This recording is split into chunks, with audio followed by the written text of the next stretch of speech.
we have the principal and the negative square roots. So if a is a non-negative number, then the square root of a is the principal or non-negative square root of a. The negative of the square root of a is the negative square root of a. So we want to find each of these square roots, assuming that all variables represent non-negative real numbers. So the square root of 0, well, what number times itself is 0, and that's 0. The square root of 9/25, what number times itself is 9/25? Well, 3 times 3 is 9, and 5 times 5 is 25, so the root, it must be 3/5. For c, the square root of 0.36, so what number times itself is 0.36?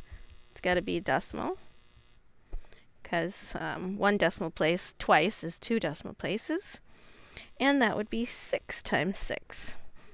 So that means the square root of 0.36 is 0.6.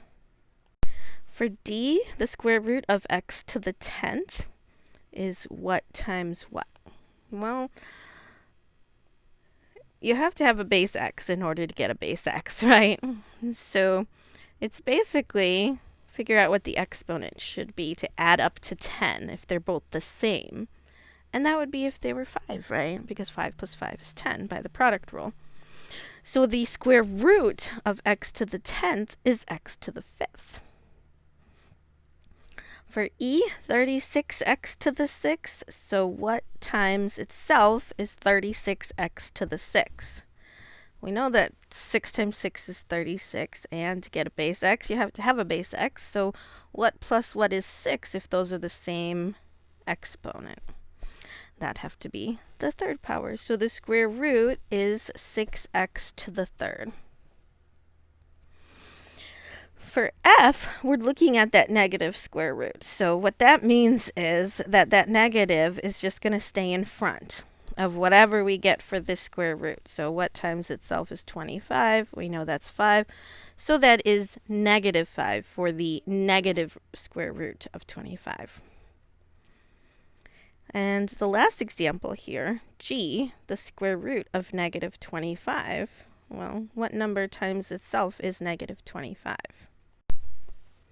Well, I can't really think of a number, because if it's 5, then that would be positive 25. And if it was negative 5, then that would be positive 25 as well. So how do you get a negative 25 in there? That would only happen if these were different signs, and that's just not possible because they have to be the same factor. So what that means in this case is if you have a negative inside of your square root, we would say that's not a real number. There's no real number such that that could be possible. So the square root of a negative number is not a real number. It is imaginary, or it's a complex number, which we'll talk about in the last section of this chapter. So numbers such as 1, 4, 9, 16, 25, 36, 49, etc., these are called perfect squares because their square roots are whole numbers.